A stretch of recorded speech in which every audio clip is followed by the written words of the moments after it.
Assalamualaikum warahmatullahi wabarakatuh. Alhamdulillahirabbil alamin wa bihi nasta'in ala umuri dunya waddin.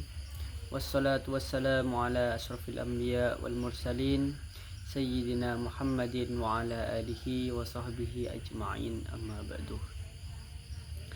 Pertama-tama kita panjatkan puja dan puji syukur atas kehadiran Allah Subhanahu wa taala yang mana telah memberikan nikmatnya, nikmat sehat serta nikmat sempat sehingga saya bisa membuat video ini dalam keadaan sehat walafiat. Tak lupa salawat ma'assalam tetap tercurah limpahkan kepada junjungan kita Nabi besar Nabi Muhammad SAW yang mana telah membawa kita dari zaman jahiliyah menuju zaman Islamiyah seperti saat ini, yakni minad dzulumati ilan nur wa minad dhalala ilal huda. Dan di sini saya akan menjelaskan tentang kasus korupsi, dan jika dilihat dari sudut pandang ilmu politik, kasus ini adalah kasus korupsi dana desa yang terletak di Desa Talangrenah, Kabupaten Bengkulu Utara, yang mana melibatkan 2 orang pejabat desa, yakni kepala desanya sendiri dan sekretaris desa. Diduga mereka berdua melakukan penyelewengan dana dari anggaran pendapatan desa dan anggaran desa dan juga uang belanja desa, yang mana kedua tersangka tersebut dijerat dengan pasal 2 ayat 1 dan pasal 3 Undang-Undang Tipikor yang dapat mengakibatkan hukuman penjara minimal 4 tahun penjara hingga maksimal 20 tahun penjara serta denda hingga 1 M. Di sini polisi juga menyita dokumen pendukung sebagai barang bukti mereka.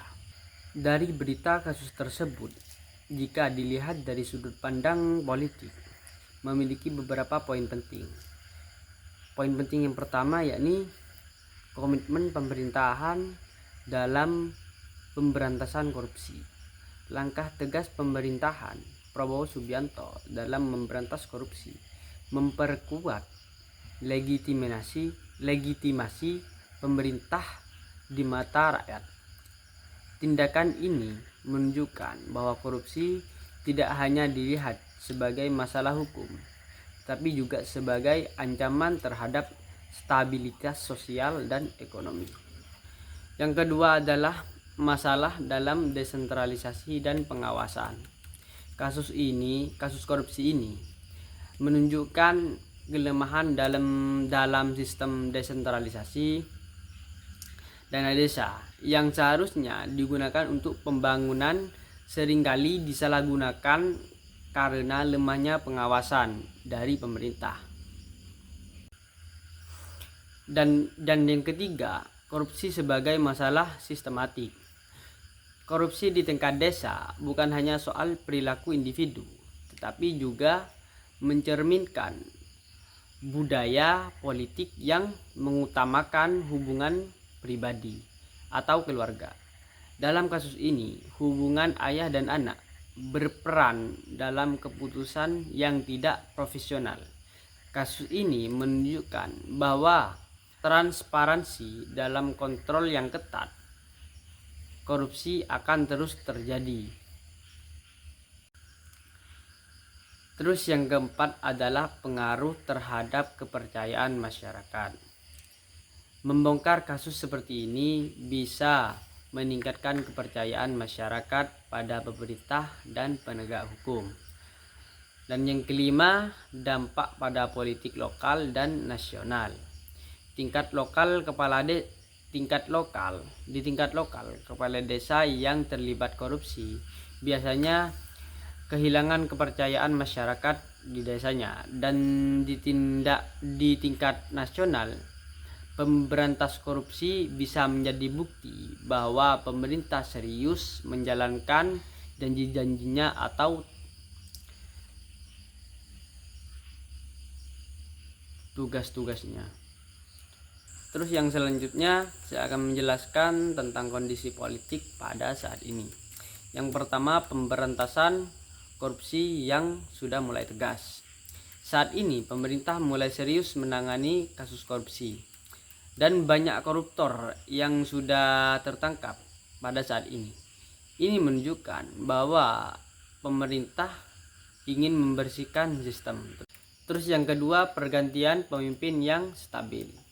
Proses pergantian kekuasaan berjalan lancar menunjukkan demokrasi kita sudah cukup matang. Meski begitu, masih ada masalah seperti masyarakat yang terpecah akibat pilihan politik yang sebelumnya. Terus yang ketiga, masalah kesejahteraan yang belum tuntas.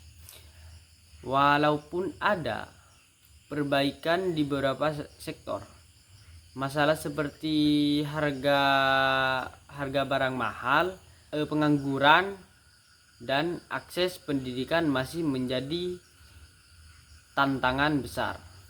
Terus yang keempat adalah peran anak muda dalam politik. Saat ini banyak anak muda yang menyuarakan pendapatnya lewat sosmed. Namun masih banyak pemuda yang tidak peduli terhadap politik karena kekurangan kepercayaan kepada para pemimpin. Yang kelima, kritik terhadap demokrasi di Indonesia. Indonesia memang disebut sebagai negara demokrasi besar, tapi politiknya masih ada kekurangannya. Misalnya, partai politik dalam mendidik kader yang kompeten, dan masyarakat seringkali hanya terlibat saat pemilu tanpa memahami politiknya secara mendalam.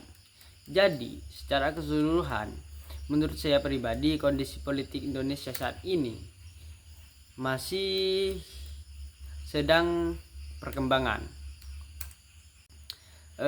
Terus yang keenam adalah peran partai politik.